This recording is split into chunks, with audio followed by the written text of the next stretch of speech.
Tapi bab ini adalah kita berbicara tentang mut'ah, sagu hati atau hadiah yang diberikan oleh suami kepada istri ketika istrinya diceraikan. Ya, apa hukumnya? Kita akan bahas ini. Yang penting kita paham definisinya dulu ya. Hal ini disebutkan oleh Allah dalam Al-Quranul Karim, walil mutallaqati mata'un bil ma'ruf. Bagi perempuan yang diceraikan ada mata', yakni mut'ah bil ma'ruf, dengan yang sederhana.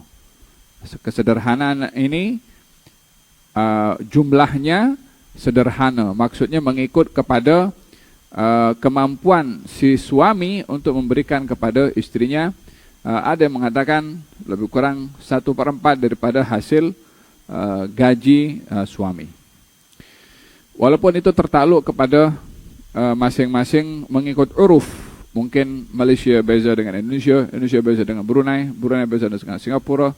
Semua tertakluk kepada uruf tempatan dan mahkamah yang menentukan. Wa idza farada al-maratu bid'aha wa tulliqat qabla al-fardhi, bila ditetapkan mas kahwin dalam pernikahan kepada seorang perempuan, lalu perempuan itu diceraikan sebelum mas kahwinnya diberi. Sudah disebut dalam akad mas kahwin. Oke. Tetapi perempuan itu diceraikan sebelum mas kahwinnya diberi. Sebelum mas kahwinnya diberi. Wal masis, dan mereka berdua belum bersama. Belum bersama. Wajabalaha al-mut'ah, maka wajib perempuan tadi menerima mut'ah, yaitu sagu hati.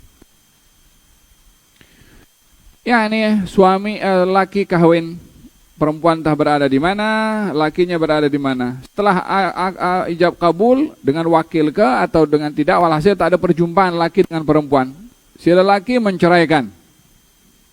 Si lelaki menceraikan tanpa sentuh, tanpa jumpa, tanpa apa. Maka dalam hal ini lelaki tadi adalah wajib untuk memberikan mut'ah, wajib memberikan mut'ah. Naam. Ini bila tidak diserahkan mas kahwin. Bila tidak diserahkan mas kahwinnya. Tetapi bila perempuan itu menerima separuh daripada mas kahwin. Kan dalam Quran kalau wanita diceraikan, sudah disebutkan mas kahwinnya, tapi belum bersama, maka dalam hal ini si lelaki itu menyerahkan separuh daripada mas kahwinnya kepada perempuan. Maka kalau perempuan itu sudah menerima separuh daripada mas kahwin, lelaki atau suami tak perlu memberikan mut'ah kepada dia. Karena tujuan daripada pemberian sagu hati berupa mut'ah untuk menghibur perempuan yang dicerai. Sementara perempuan itu sudah pun mendapatkan harta daripada separuh mas kahwin yang sudah ditetapkan, dan itu berupa harta juga, maka tak perlu ada 2 kali double bayar kepada lelaki. Selain daripada separuh mas kahwinnya dijanjikan, kemudian nak bayar lagi juga mut'ah, dengan begitu 2 kali, dan itu akan memberatkan kepada lelaki. Pada masa yang sama, apa yang menjadi keperluan dan hak kepada perempuan itu untuk dihibur perasaannya karena diceraikan, daripada separuh mas kahwin sudah ia mendapat, maka tak perlu lagi untuk diberikan mut'ah. Tapi kalau tidak disebutkan mas kahwinnya ketika akad, maka dalam hal ini lelaki tadi wajib memberikan mut'ah, sagu hati kepada perempuan itu. Nah, tayyib, macam mana kita nak bagi sagu hati? Ada 2 kaifiyah. Sagu hati yang diberikan oleh suami kepada istri, oleh lelaki kepada istri yang diceraikan. Ada 2 kaifiyah. Yang pertama, sepakat berdua. Kau nak berapa? Tawar-menawar antara laki-laki dengan bekas suami dengan bekas istrinya. Tawar-menawar. Bila sepakat kedua-duanya atas amount tertentu, maka dalam hal ini hukum akan berjalan mengikut kesepakatan mereka berdua. Tetapi bila tidak timbul kesepakatan, istri minta lebih, suami minta kurang. Tak mungkin suami akan bagi lebih, istrinya tak nak aku minta kurang. Yang seperti itu belum pernah terjadi mungkin. Tapi istri minta lebih, bekas istri minta lebih. Suaminya tak mau bagi lebih. Hal ini akan pergi ke mahkamah. Dan mahkamah akan menelaah, mengkaji. Suaminya ini mampu atau tidak untuk memberikan jumlah yang diminta oleh bekas istrinya. Walihada dalam Al-Quranul Karim dikatakan, famatti'uhunna 'alal musi'i qadaruhu wa 'alal muqtiri qadaruhu mata'an bil ma'ruf. Diserahkan mut'ah itu, sagu hati atau hadiah itu, yang mampu, yakni ada kelebihan harta, biarlah dia memberi mengikut kemampuannya. Yang susah juga memberikan mengikut kadar kesusahannya. Jadi masing-masing diukur. Itu yang akan menentukan pada akhirnya adalah qadhi, hakim, kalau benda itu sampai kepada mahkamah. Bila hakim sudah putuskan, tentunya hakim ketika akan memutuskan akan kaji dulu, tengok background si laki ini macam mana, berapa dia punya gajinya, berapa dia punya income, dan barulah hakim akan menentukan. Nah, wa in sumilaha mahrun sahih aw wajaba laha mahrul mithil wa tulliqat qabla al-masis wajaba laha nisful mahri dunal mut'ah. Kalau perempuan itu diakadkan, disebutkan mas kawinnya. Yang tadi awal, tadi awal tak disebut mas kawinnya. Yang kedua, bila akad, kemudian disebutkan mas kawinnya dalam akad, atau ada ketetapan mas kawin yang yang mengikut uruf. Kalau tak disebut dalam akad, disebutkan dengan saya nikahkan dikau dengan anak perempuan saya dengan mas kawin. Tak disebutkan berapa, maka akan ikut uruf. Wilayah itu, bandar itu, kira-kira kalau orang berkahwin, mas kawinnya berapa? Jika tak tersebut, maka tertakluk kepada mas kawin yang uruf, yang berlaku di wilayah tersebut. Katanya, jika ada akad, disebutkan mas kawinnya jumlahnya, atau disebutkan dengan mahrul mithil, mas kawin yang menjadi purata di wilayah itu, tanpa disebut bilangannya, dan diceraikan sebelum disentuh, maka wajib baginya, bagi perempuan itu untuk menerima separuh daripada mas kawinnya, tanpa perlu membayar mut'ah. Sebab dah dapat daripada separuh mas kawin, dapat harta, jadi tak perlu dibebankan dua kali kepada lelaki. Perempuan itu dapat haknya daripada sagu hati, tanpa membebankan dua kali kepada laki-laki untuk membayar dua kali ganda mas kawin dan juga mut'ah. Ini bagi siapa? Bagi perempuan yang berakad, diceraikan sebelum disentuh dan disebut mas kawinnya di dalam akad. Wa in tulliqat ba'dal masis fahal laha al-mut'ah ma'al mahr fihi qaulan. Katanya, jika perempuan itu diceraikan setelah disentuh, setelah bersama, bahkan kata al-fuqaha ada beberapa pendapat, maksudnya disentuh itu macam mana? Adakah maksudnya bersama, ataupun maksudnya sudah berdua dalam bilik walaupun tidak bersama?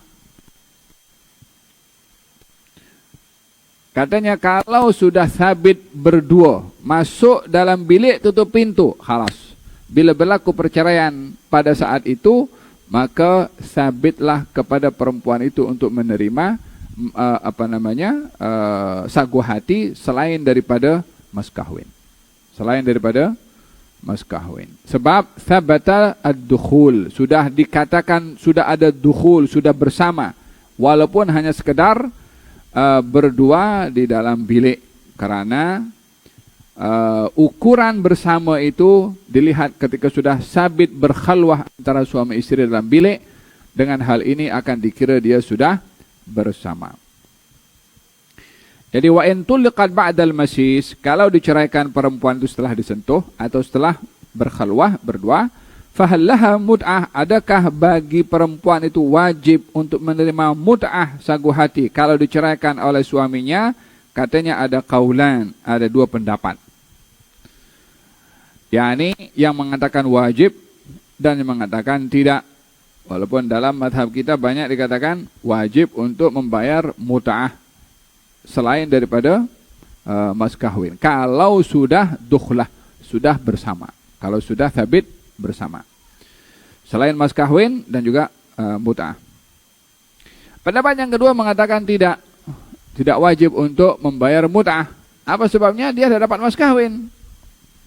Seperti mana yang tadi. Hanya perbezaannya, orang yang diceraikan sebelum disentuh mendapat separuh daripada mas kahwin.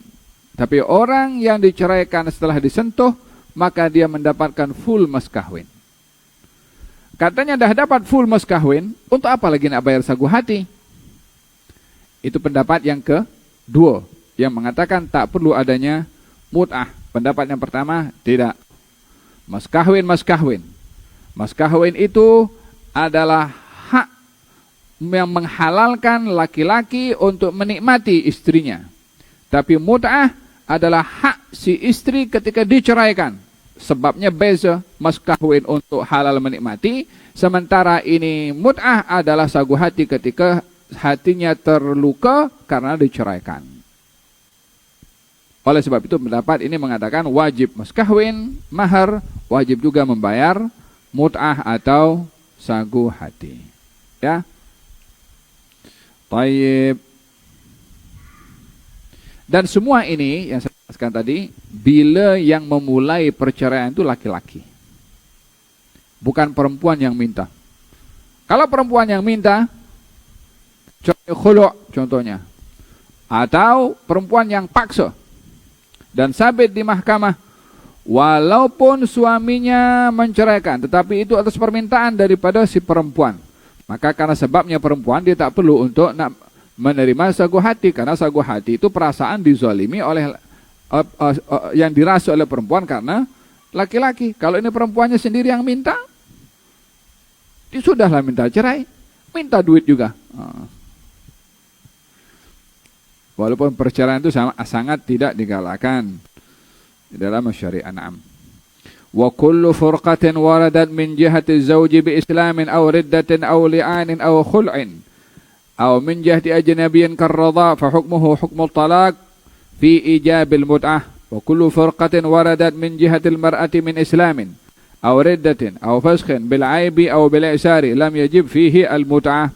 Setiap perceraian yang sabit daripada laki-laki kepada perempuan disebabkan ianya adalah laki-laki, baik laki-lakinya murtad atau laki-lakinya berli'an, menuduh istrinya ada hubungan sulit sampai berlaku mula'anah antara keduanya, maka dalam hal ini bila sebab itu adalah perceraian berpunca kepada laki-laki, laki-laki wajib bagi sagu hati kepada perempuan. Tapi mana-mana perceraian yang disebabkan oleh karena perempuan yang minta atau murtad perempuannya, maka dalam hal ini tidaklah wajib bagi laki-laki memberikan sagu hati atau mut'ah kepada perempuan atau bekas istrinya karena perceraian disebabkan oleh perempuan tadi. Hada berkenaan dengan mut'ah bagi perempuan yang diceraikan. Sama juga tetapi bila istrinya adalah hamba sahaya, menjadi perbezaan adakah wajib mut'ah atau tidak wajib. Dan kadar mut'ah yang mesti diberikan sebagaimana saya katakan tadi ada dua kaifiyah. Imma dengan kesepakatan laki dengan perempuan tadi, bersepakat berapa, kalau bersetujui maka diberikan sesuai dengan persetujuan itu. Jika tidak ada kesepakatan maka dirujuk kepada mahkamah dan mahkamah akan menimbang mengikut uruf tempatan, dan setelah menimbang latar belakang si suami, gajinya dan semuanya yang akan dikaji oleh mahkamah, barulah mahkamah akan menjatuhkan hukum berapa patut dibayar oleh suami kepada istri atau bekas istrinya ketika diceraikan. Wallahu a'lam.